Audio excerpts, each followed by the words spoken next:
Oi. Cukup.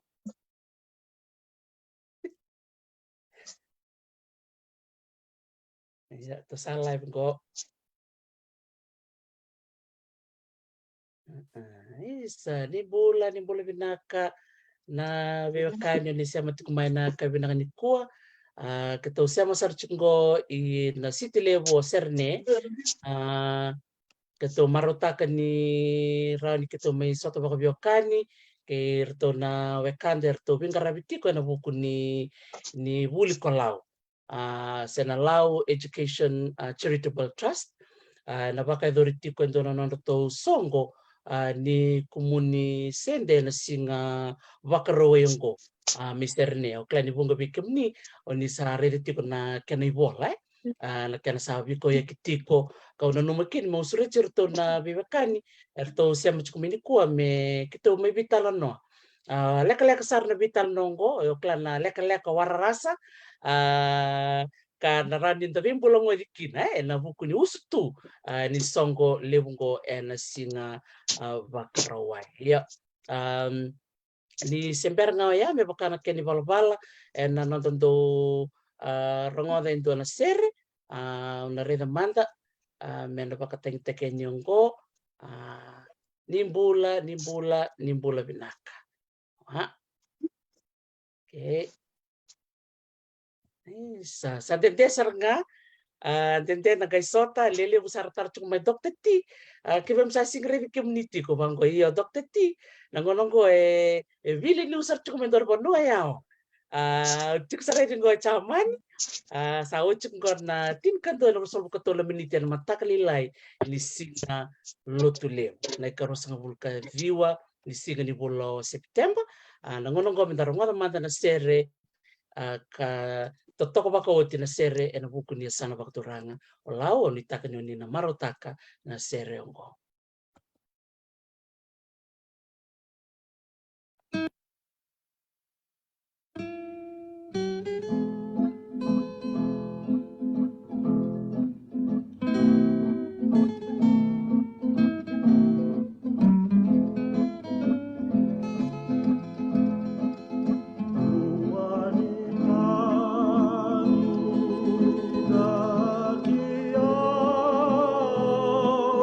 No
Sa totoko pakauti na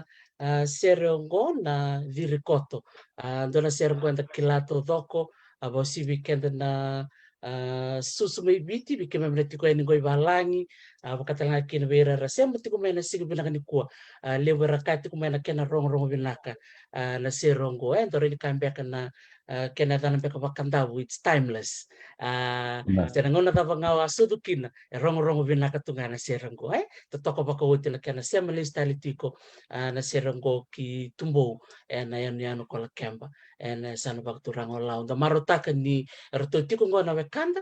na leoni committee ni lau education charitable trust karto ongonga takatiko na songo lewe na bakador tiko na singa bakarowe ongo ona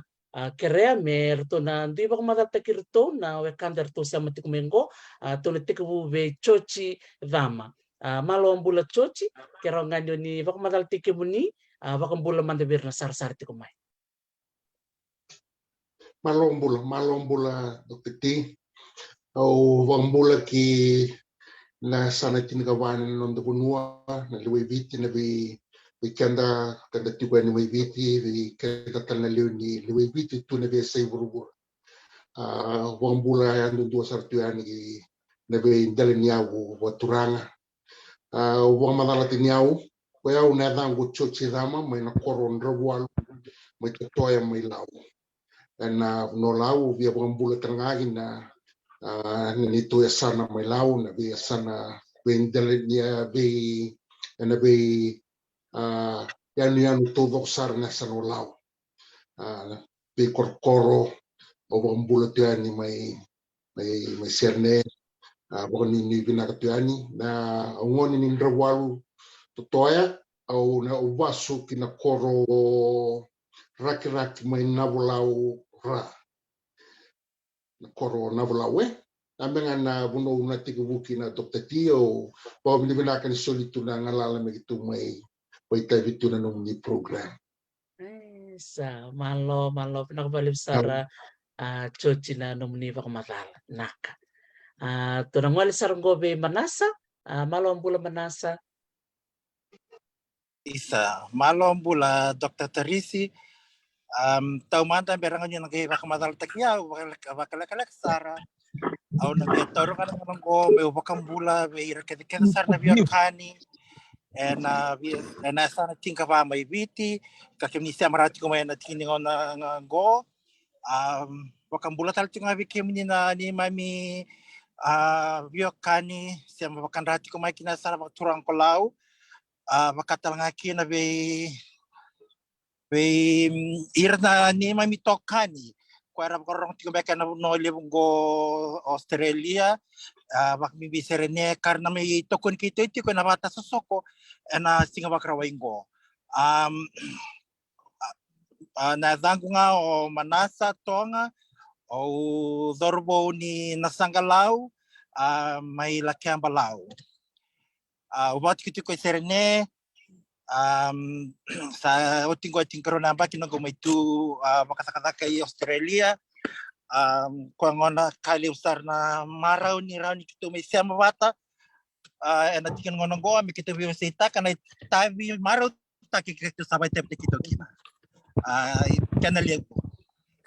sabi nakabalib sara manasa di na todo tamanita biliam dong karabatiko kalele berasya mencukup mingguar na biarongot sarangana tuku matay lalay ni Sydney Harbour Boat Cruise na baka doriti ko na Singapore roingo nakabalib sara manasa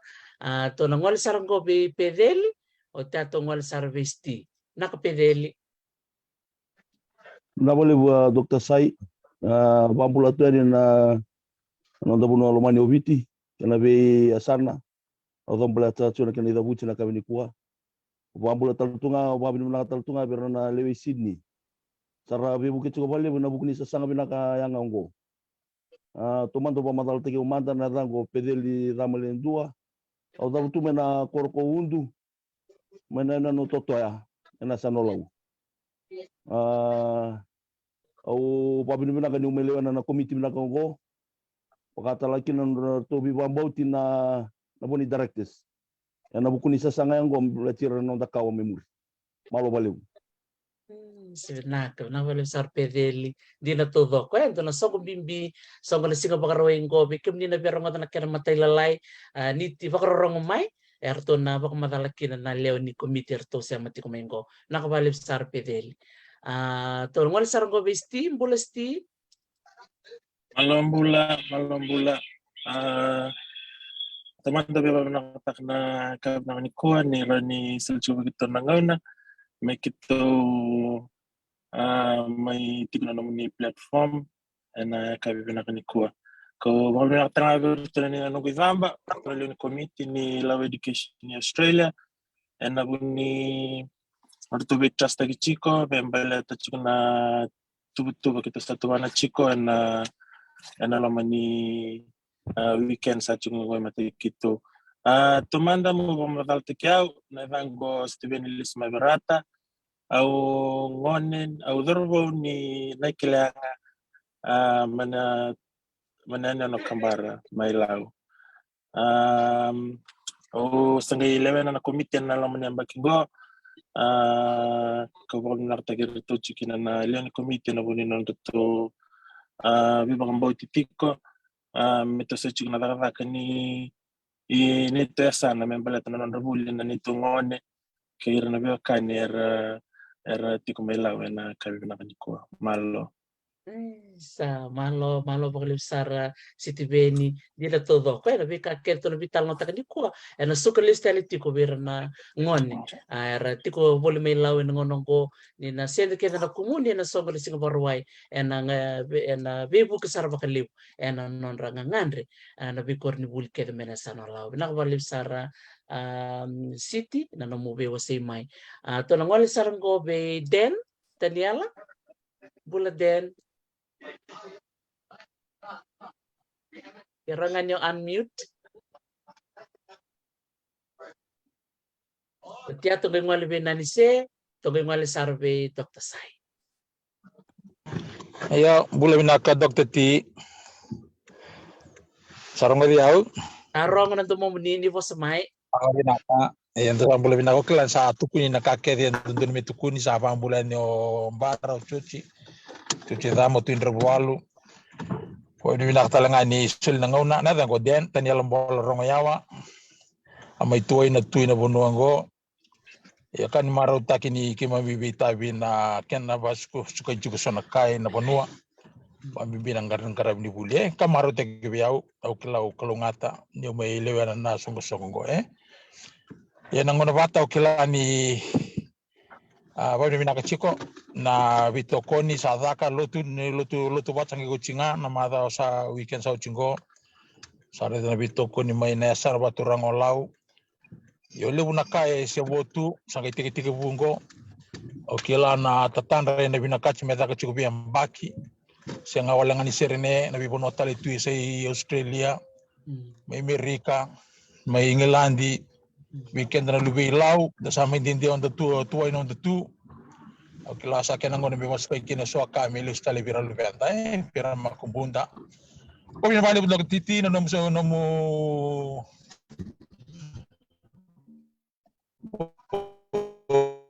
bata ando ba mure no ni bata do talita ka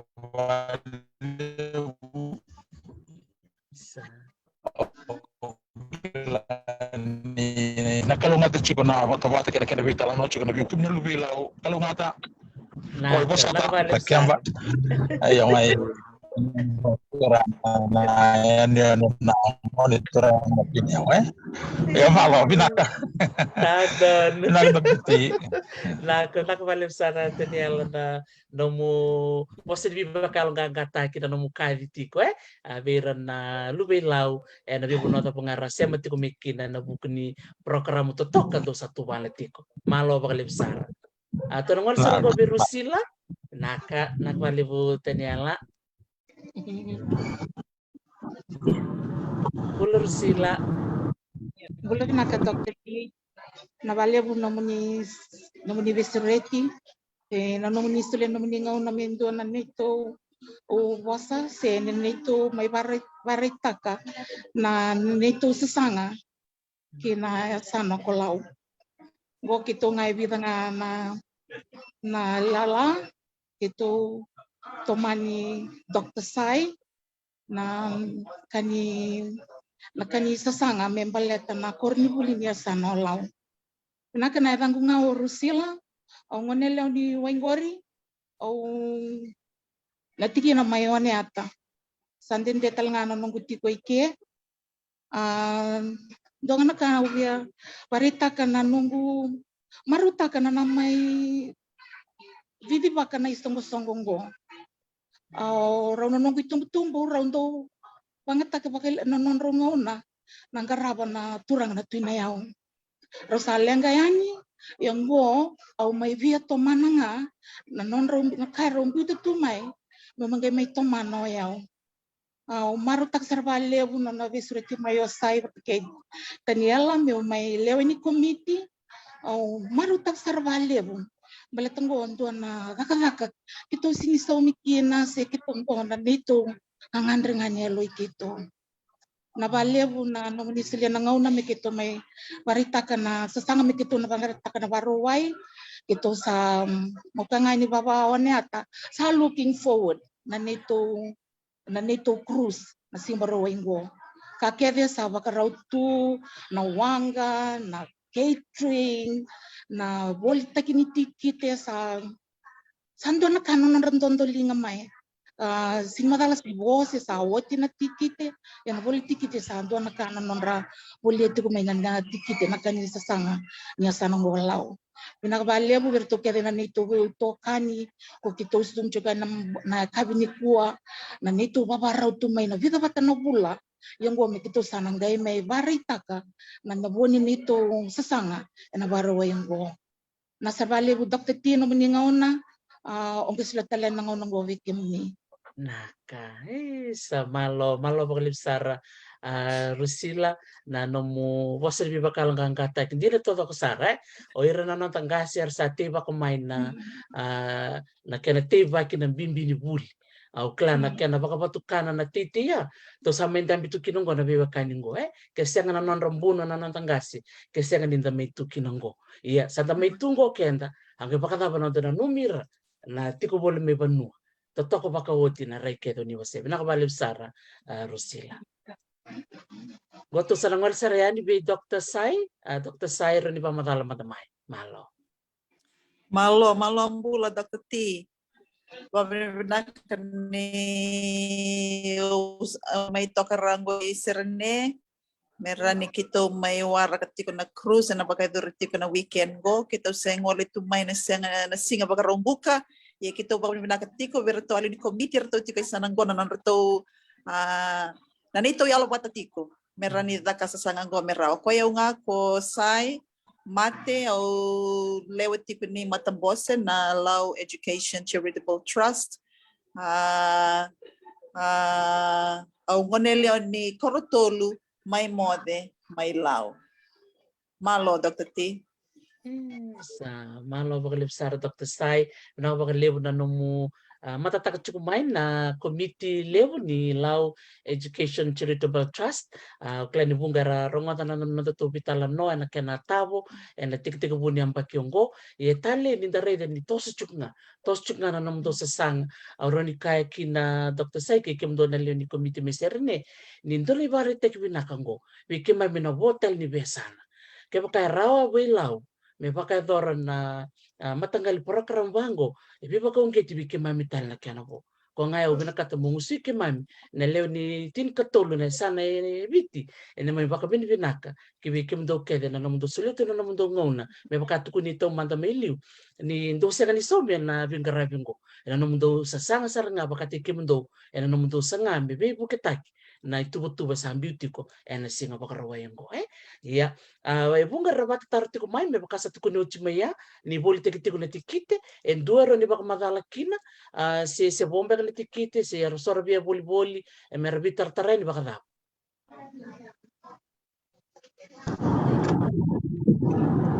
binaka Dr. T au nabi fa madala na buku ni bata taure la ko mai gor me balet na tikite kena bol tikite na tikite waktu makin dua wa yang garabti ko na kena bi wasa kena tikite wira kwarangan dama mera bol tikite May na kito tambah kay manan raw na tikite membaleta ni nito bakata susokan singa bakarawaingo me do maingo bakadada sa bolita kirawa si sabi waseki o ti tolunan raw tolu sanga volu na tikite kena vosa voti kongo erote vitu sanga volu kakito sa mani kere sartika ni beke menina lubi lau kakem ni bakorong tingmay na kami na kanikua kebakani kila tiko na nominibio kani se nominisia mabakanra na bunolya bungo Australia karawan kami na daw may meramara talangan ni ramay beto man na bakata susoko sa bangulay sartika na kere beke ni kede tiko talanga kebaka ira via dondolinga mai servia daw nga may membaleta na vata susoko kena kumuni labong go en sasanga membaleta na ve korni buli ket na sano lao au kila en raun ge mak madala ba nakakino Dr. Sai kwa ngangori Dr. T o sana bang madala ngaya membaleta na buku ni tikite veir talanga er sabuli tikite raw chico kwa saber ni raso mamai nanambanga ni telefoni raw ni kemi na PID may kina sa may kemi transfer tak may kina na sa ni tikite sa chikong gore nom ni labi ni tikite binakabakalebo. Oh, tetap bakawati. Kembali saat cukup kina na nampai ni telefoni. Iya, saat cukup kina na nampai. Oh, oke. Bakal biar na biar tahu ya ni balangi. Na buku ni sesang raram. Pero ni rangol lembek na nam do website sai. Merah ni rana kina na non tahu. Iya. Rani ruto ngol nga men nanito na Facebook, rani nanito Lao Education Charitable Trust, bitang nga may kando na message, kita nanggay bako tanin na account detail ni nito iya ni nito bange, iya. Kita nanggay sulian ni kuir nati ko Australia, irasara ni soma sarang bitang nga may pa na pay ID ko na number tik nga ya 045 na number ni telefoni 045-233-7299. Balata na number ni telefonia sa register ta gitu ba na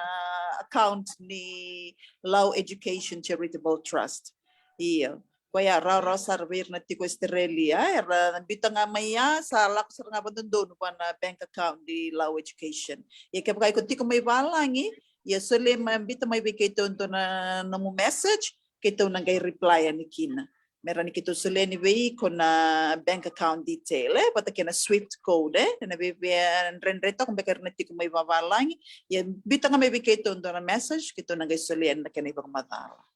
Oh, tetap aku nak balik sar Dr. Sai. Bikin din nabarong tiko may suara patitaro tiko minggo. Reunion ni bamuri reto na wekanda na Facebook. Cukup talaga na non reto tangga ni beba na Lao Education Charitable Trust.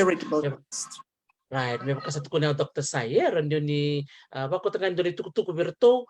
gerto nusolea ni nakena ibak matala matelelai. Satu kun cika na manase bikim dono satu rucuk na tikite, reunion ni sa bakot sarang mena nom ni silin, na buku ni songgo na singa bakaraway ngo. Iya bira nang wala na songgo na singa bakaraway, na tapman der na namak.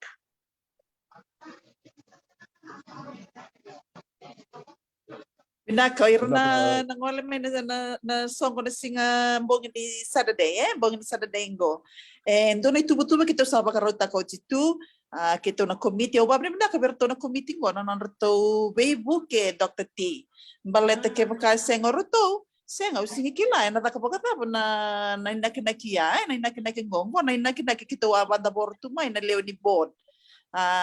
baka binaka be reto na lewe pidang ng go kembalatan ni kita undame pat kita zoom tik ngamay kita zoom tik kita sanggay may sota sarchik ngango kita may sota nang ni lotu sanggay go bola kating go na cruise yan nakakito sa baganda borto mate binaka na ilabo na kini tuku ni bekaya mate binaka na ilabo baleta etiko na ito live pen or to na kambuyaw kay Sernia doon beka mi apostol tingani ko na manindia yaw senga ni kelay tiko beka si senga iyo etiko na ito live pen etiko talaga or to na to matameke or to na youth naknan to iliw tiko ngoro sti etiko talaga ngoro nanto to bibasaki ngoro to na nongu Au sangula ta panetana yorto orto se youth panongo serene erto mata orto group kilele buto kana panongo orto ndo daka pana meke iyo sa look for tik mantanga ya na sarabi orto ya endua sangai tikor to na live band ya orto na kabuya kay serene sangai tiko talaga na polo to Dr. T erto na katal to na polo to na lomni kilangan na lomni wangam bata dindang ngoni ni lau na lau ke baka indo ngoni ni lau enando do me dak tal tinga bala tal tinga so polo to iya so na polo ti bata ke na kakana ngai rani baka madala kina o pedele bata orto na tambane ni kakana iyo me baka ngauka mate na ila balata na beka na bagay dorkina ito to kasar na beka sa pagkarote kitu na boss tal tinga kina na chairman ni board na tiko talaga Dr. T iyo na may tiko talaga na chairman ni board au senga ni kila ndai so tal bengar la kutik may witi ba de bela kutik beka may surprise de kito senga ni kila rongo de tik nga bagalaylay iyo sa look for ke tiko may na buku ni cruise mo balat sanin dito ko may sabi dapat ako na bula kito sa plan tiko may kina sangay bakarodakan mo iya Totoko baka wote baka na kau ni tukuna ya Dr. Sai na matin dina na ilago vekem ni na via boliti kite ni vitar mai be manasa sa chiker kere be manasa na itu ke diretto ko be manasa na takuna to kumikina na kena posta manasa ya bidan bekan to tikite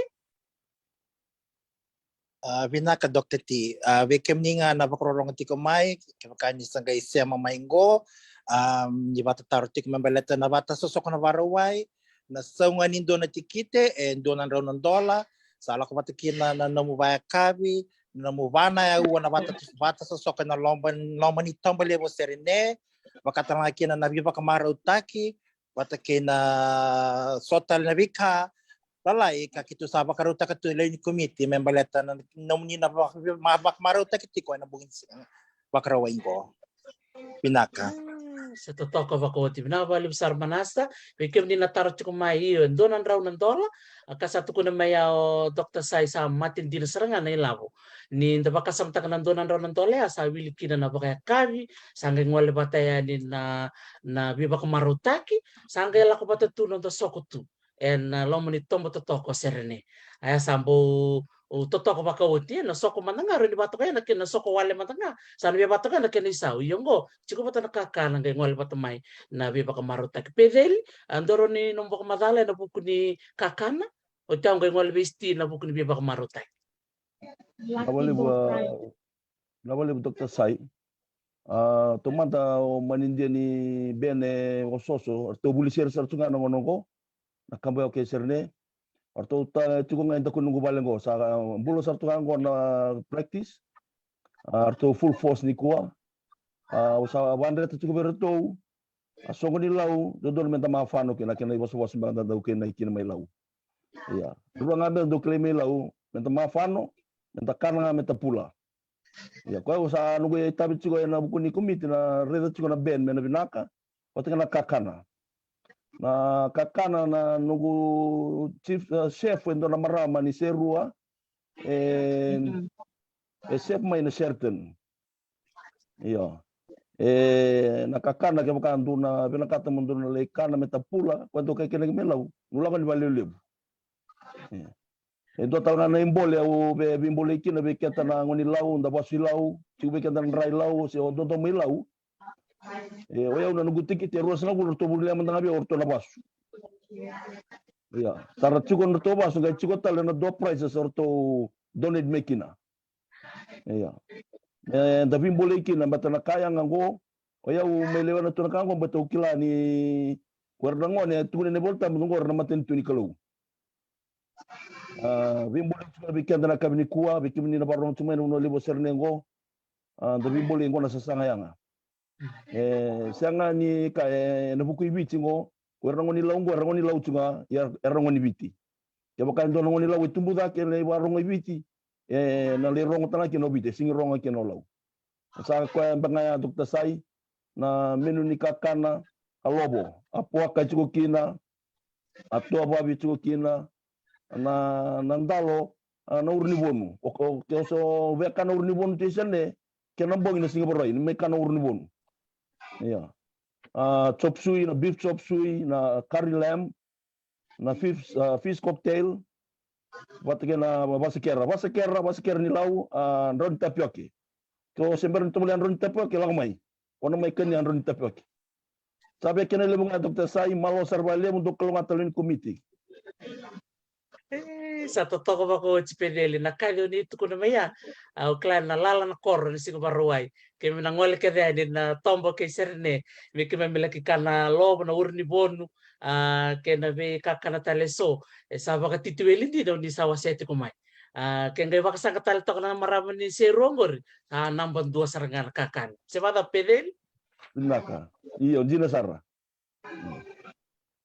Sa totoo ba ko to banu ni pinaktalanga berto na buli ser chuka ngo na no muni nda ko ni vale na rong binak na to mon to en sigo barwai ko ngani kini bikem ni barong ti ko mai ko ni ti ko bole na serne sa ni bono bola kate ni bitoko ni mai se botel chuka bit sanga bulu na tikiti me boltaki ni ka ko ni ngole da muni bitar tar mai be manasa se be Dr. Sai ena buku ni boli tikite se botel chuka bit sanga bulu au tali tak na top prizes ni pa madal tak mea pedeli endo bikem ndoro ni pa madal taka na do prizes bir na bol tikiter ne bekila ke bole na dona ronandola ena ngole na tombulebu mena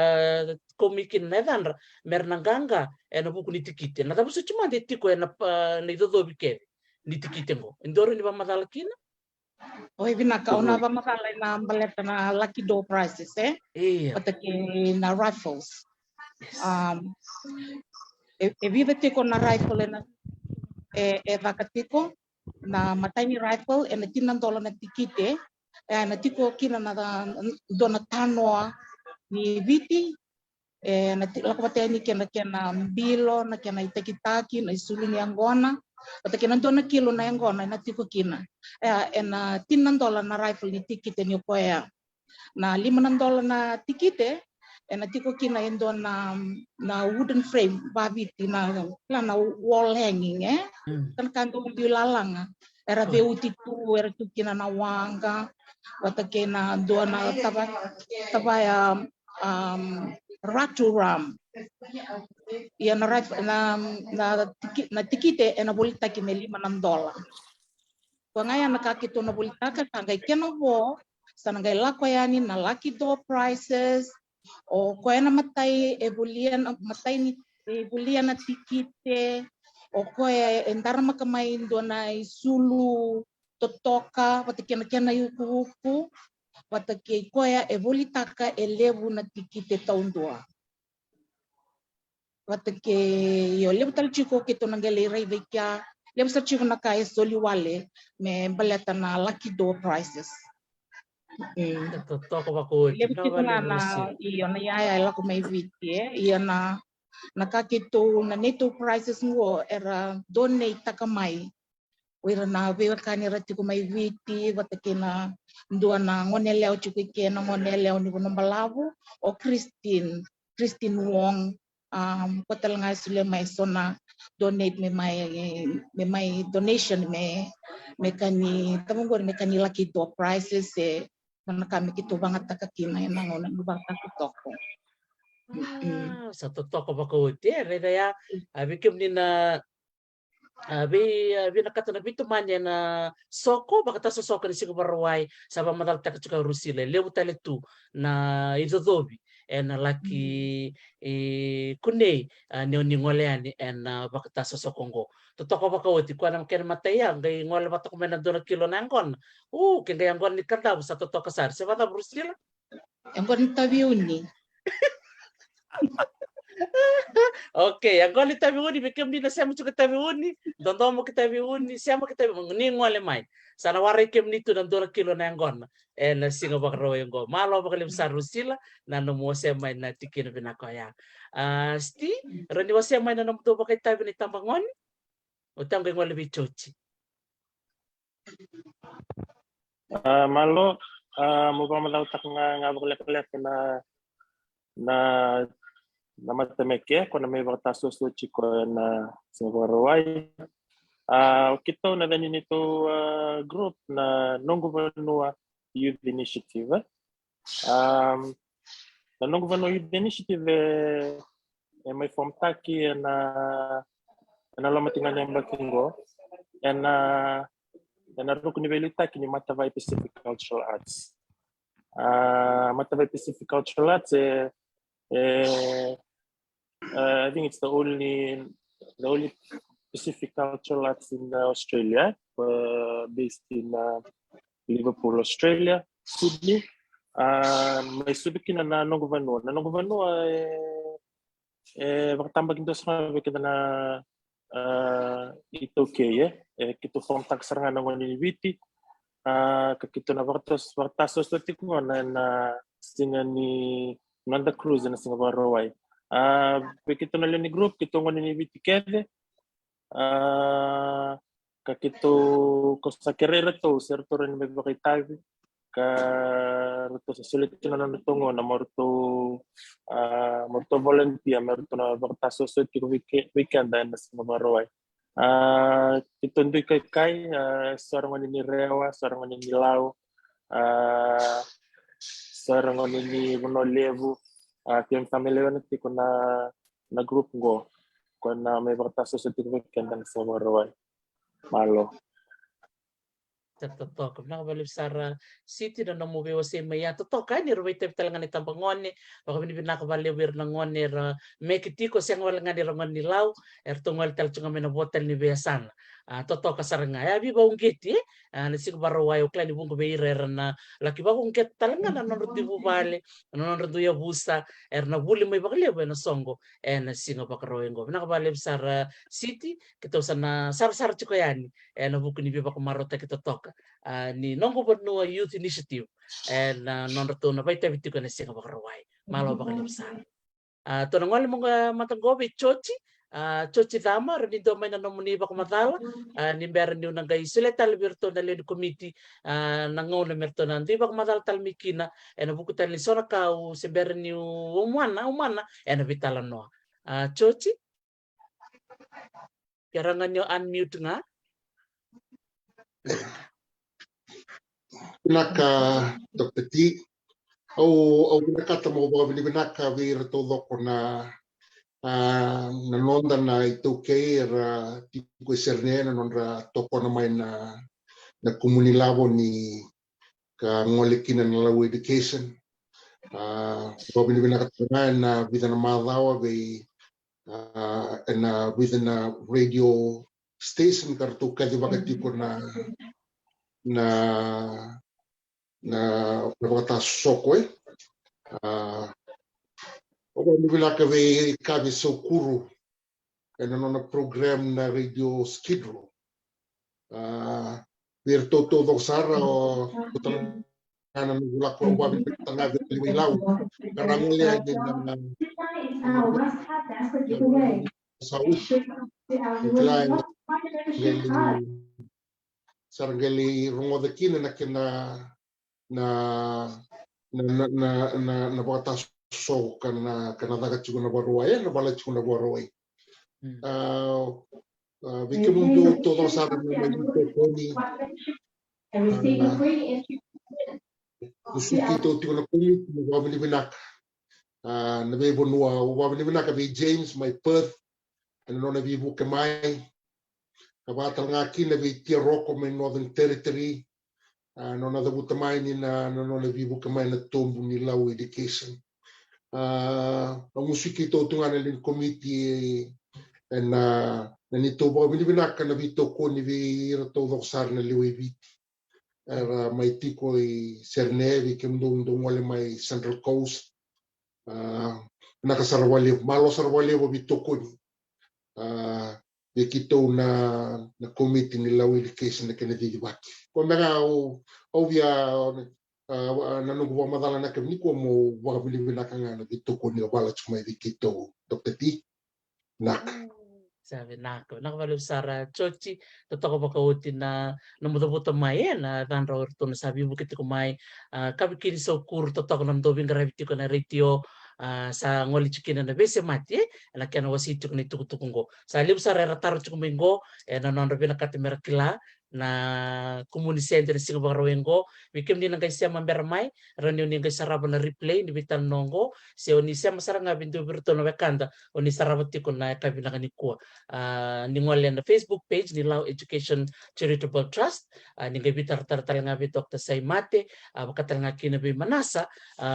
chukir bi kuwa na tikite kaya kau ni bina kata na politik si water juga bit sang bulu sangol juga ni kona kavi bikem ni na basu bikem ni na bakabatiani bikem ni na isema labang kina ya tulau ni bitar tareani ni sebut ko bit sang bulu tikite mena bolita ke mena bani singa bakarawai na bakalip sar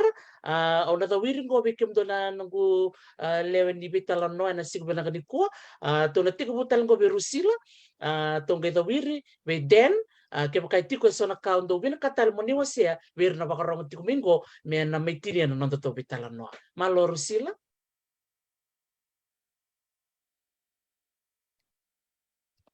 kerangan yo ni unmute nga na rusila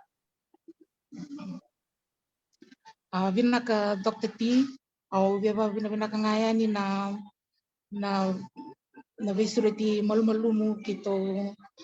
sasanga taka juga ninggo kito besureti raramba beira kete na waike kito beira na veo kani na waike kito retui ke wir na lau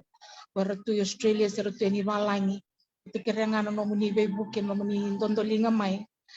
na sasanga yang anggo itu sa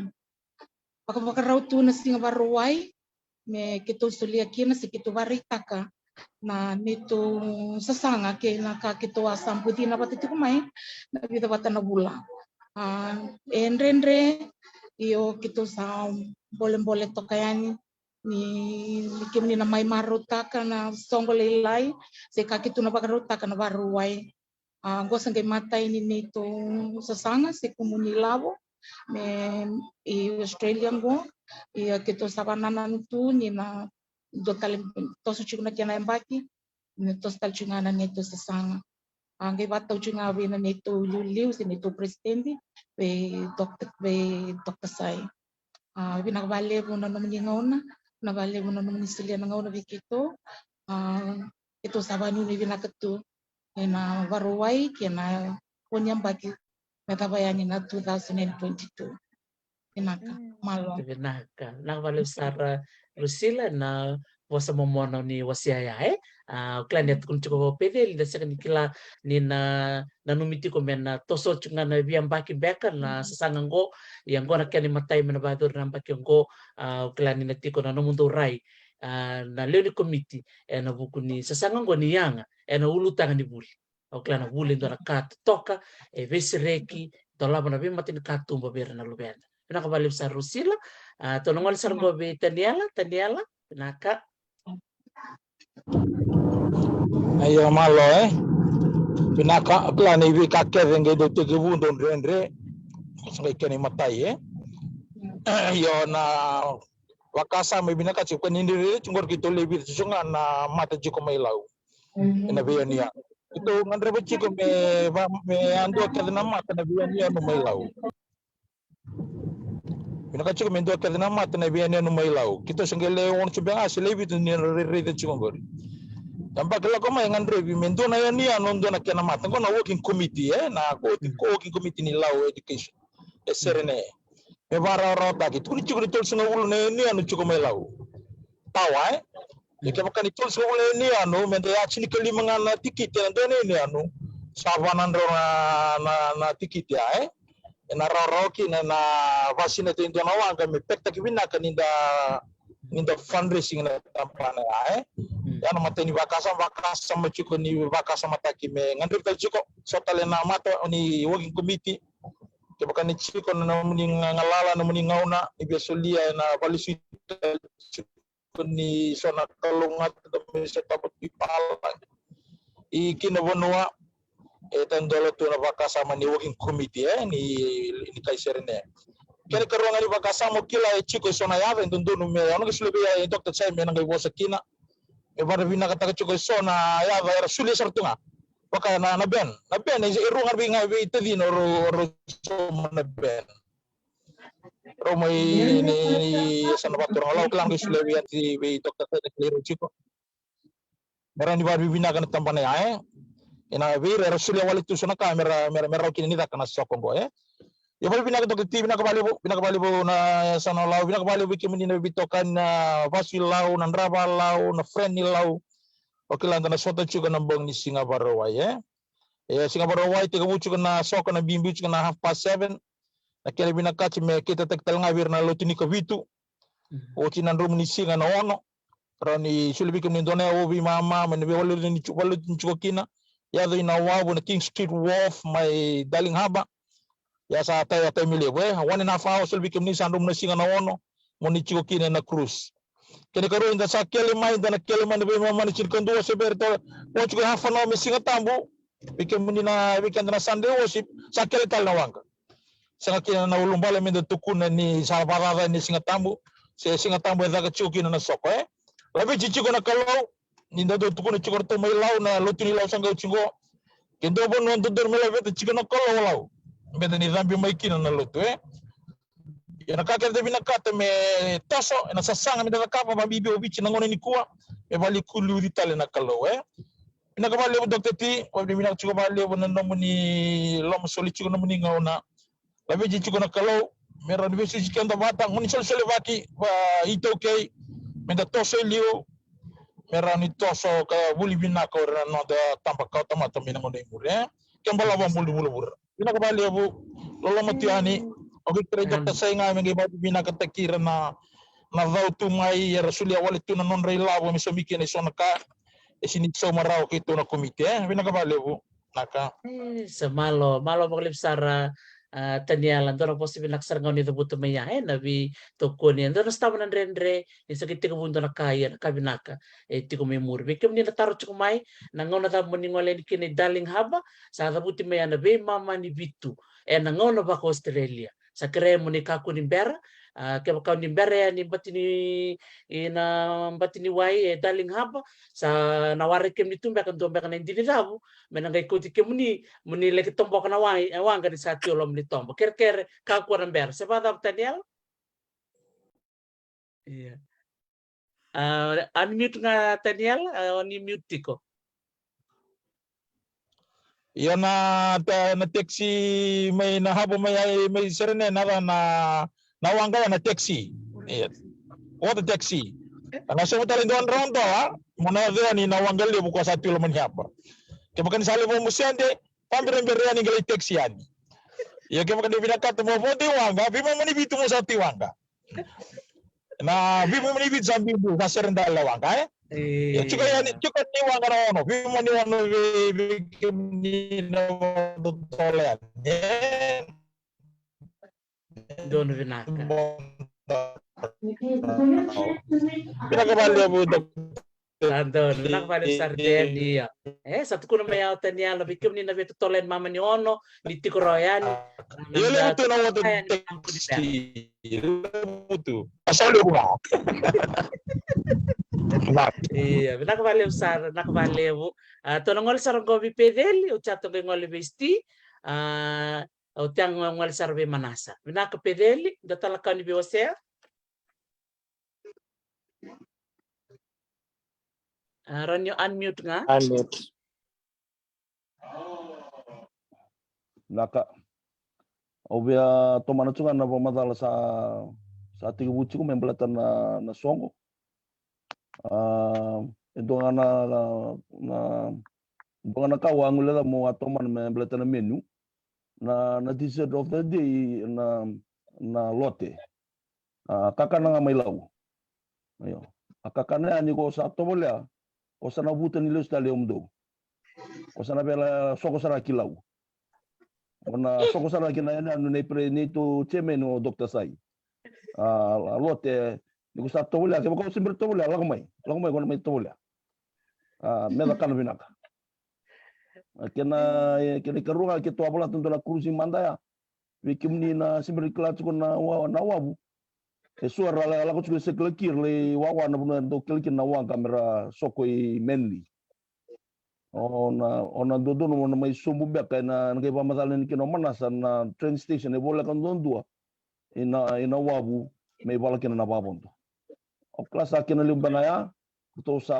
message tal tunga merto na mandia o inia mai bonobatu bat kerto no nelala na kambo ke serne ni ulang mai bale lebu no mai mafano na singa ni cruz. Da kalau ngato wati ko Dr. T malo sa bale no bato bato na gongo kalau ngati ko na numni bengarabi kalau ngato be kim do na boni committee bat ke kim ni na barong sumai sa izau ngamba sarani wajo tegani sango sa basa ken lebu. Naka.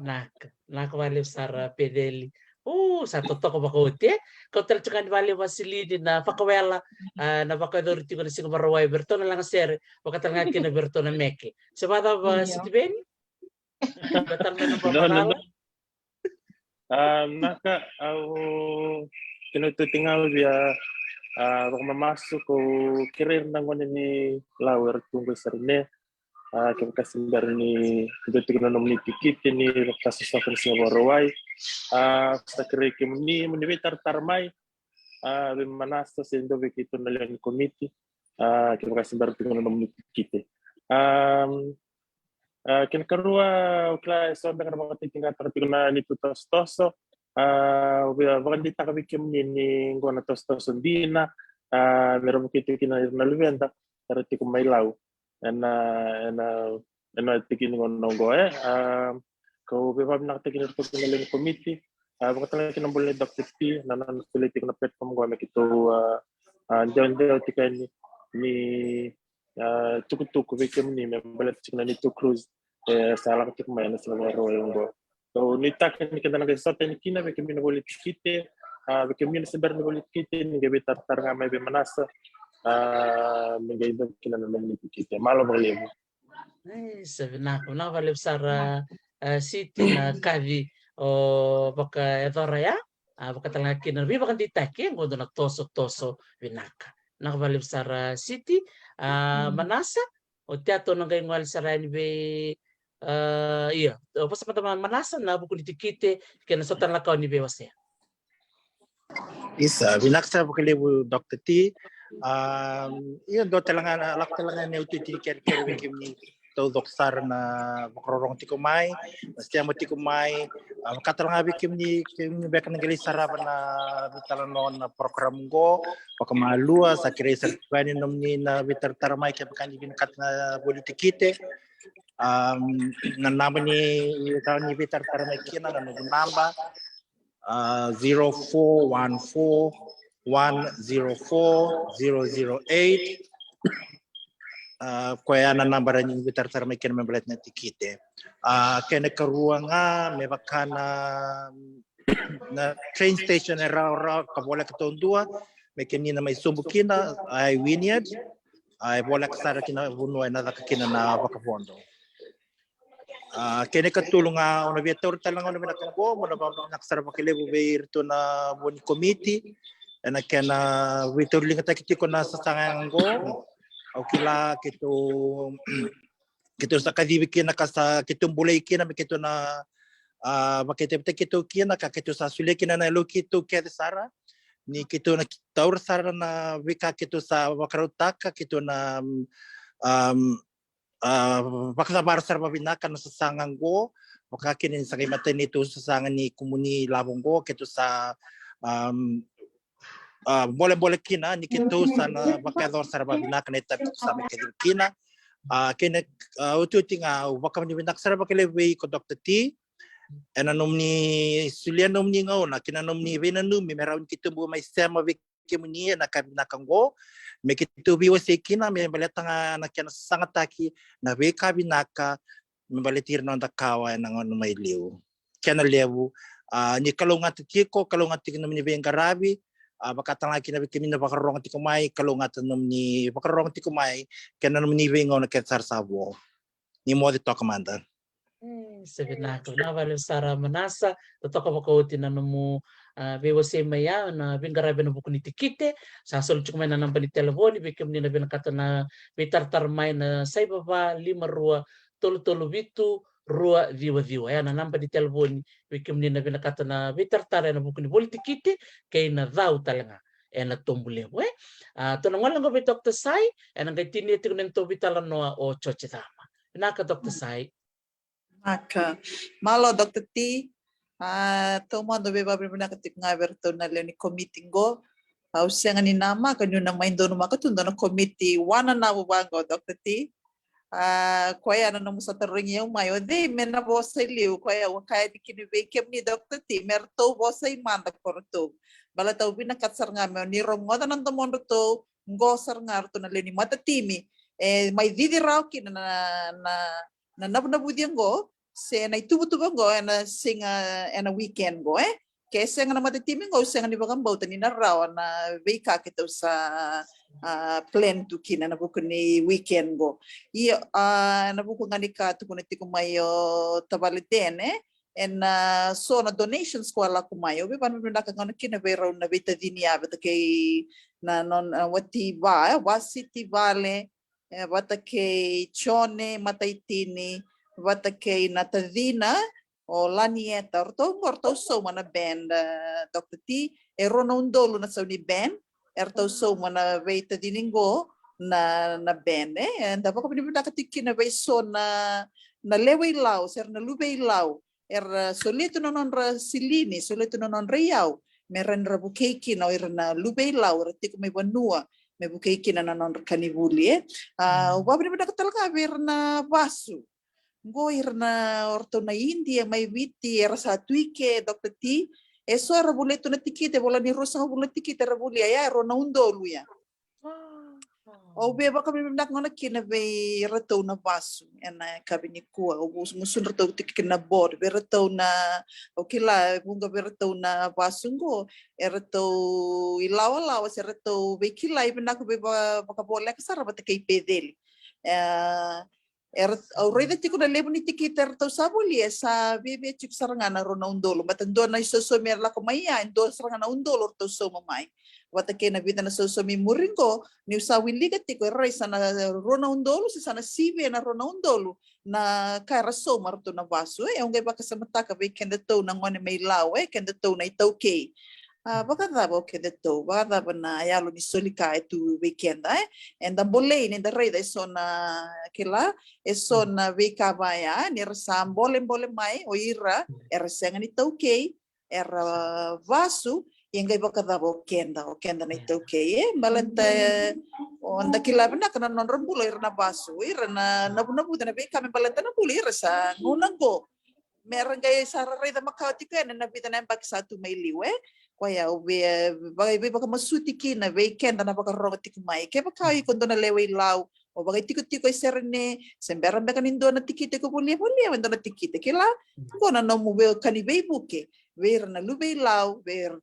to na no to ngone era tiko may banwa ngandre na bay buke na buku ni buli may law kisa ka tiko na bay siko sa kilay tiko na lenga sa tiko may law sangan revi me paka pinakatake so na kornibuli na ndese ngan revi na ndambe ngan revi na ituba kinibal ni po sa lauray kita usenga nga ni sibita takitik manay tama bata kita ukila ni sandan don me sabi saw sangan revi me sabi saw lebu na ka itiko may law sangan revi me sabi saw se taratu may nanguna sarne kwa nangoni turang na tuin na yawe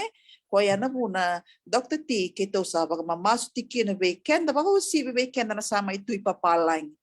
sa lebu ti ko na silini ya baka dapat ti ko na yalo marani buketa lindua and buku ni kanibuli balatay ruang ame da kilay kinokolaw alotu nga kinabuli sabalo ti alotu sanda be baka masuti baka yalo sabi baka ungeti baka yalo sanggay bongo na kena nakatakin na bula baka yalo sabi be Dr. T naloloma daw matanataki senga ninda bosa walitik nga naloloma daw matanataki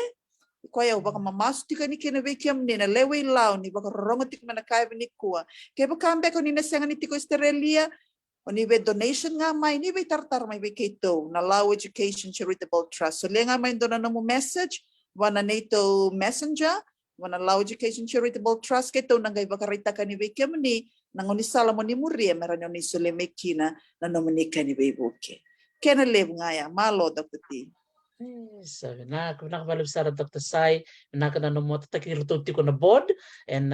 kabi na kanisig ni kuwa nakabalib na no mundo ben grabe kay na rayaw ay na no mundo resart ti ko na non ra lomani ka kawitak na isul-sul niya sana pakaturang olaw nakabakaliw sara to sana ngole ngo be chochi tama me sana metinia na nonda to vital no na kai bina ni kua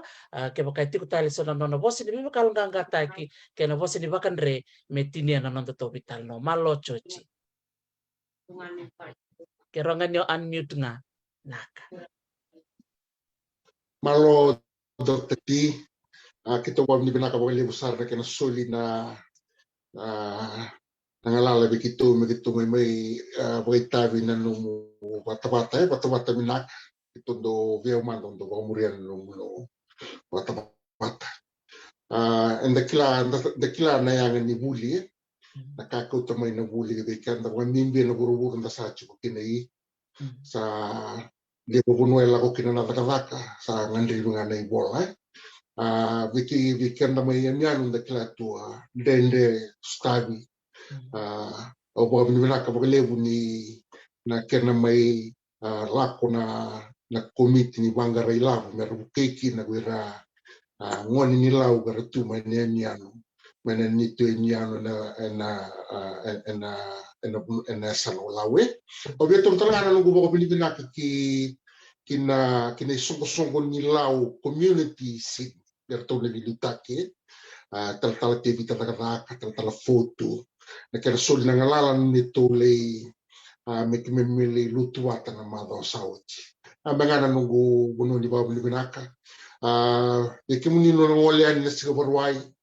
ni na marotak kere itu lagi bosol siga wamani sini na doba sara na standard Bernardo kabagamani kito sini abawa kere itu lagi bosol mangana nungu ono mai chineto kina nito vital noa Dr. Teresi binasar wale na program binaka. Sabon ni binaka tu ni na biasa vici ni na toma ni toka rai na kena toko ni na buli na kota mai lebu na bunuai. Dolaba na baka sama buli ni maliwai. Una mga sama ilaba to kina Dr. T malo sarwale.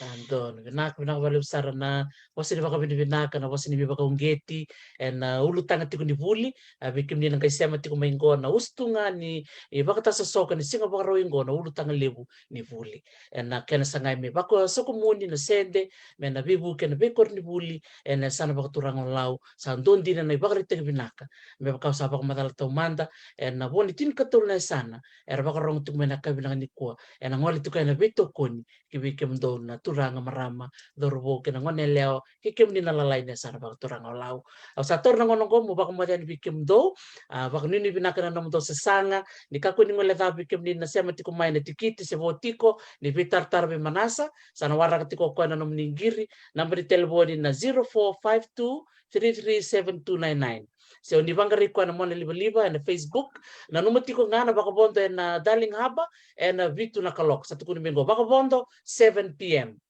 na ngauna baka Australia sa tukuni tiku mayake baka ni sana mbera sana wawa tondo apachi mena ngai baka bondo kemuni na lo muni tombo ko muni bangaraki na wakanga o ni na laki dono maka berto na bekanta to mai rewa klan ndo kilele berto na water taxi klan ni to sili ni mai rewa di ngole ni baka lew ni sole no ni sende na songo ni sana baka turang olaw sipada beten Yes, Dr. T na bima manibidu sa bibu na wanga. Okay, so by 7 PM Saratuja, Okay. Meron di ka na bima ni ono vitu. Yeah. Bima manibidu sa bibu na wanga. Kasambera na bima manibidu o sa water taxi yan. Yeah. Ya bikan reto kana lande may na water taxi mo lande mo ni wanga lebu. Kaya bakani dato na size wala o ato sa nabiyalan talelo mo ni wai. Moso jao, saya cuma mau mana itu, saya bimbing nawang. Sandon, nak balik sana deh.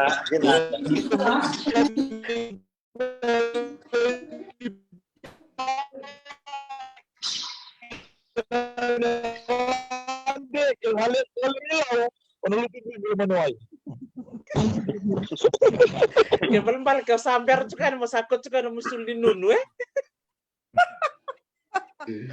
Sado no isso, na kamalim sa akin Tata. yung kan misero Malo. de doge mo toka. Iya, Malo mo de dakuti. mo de city na krusila na de na kamanasa na ka Dr. Sai malo chochi na.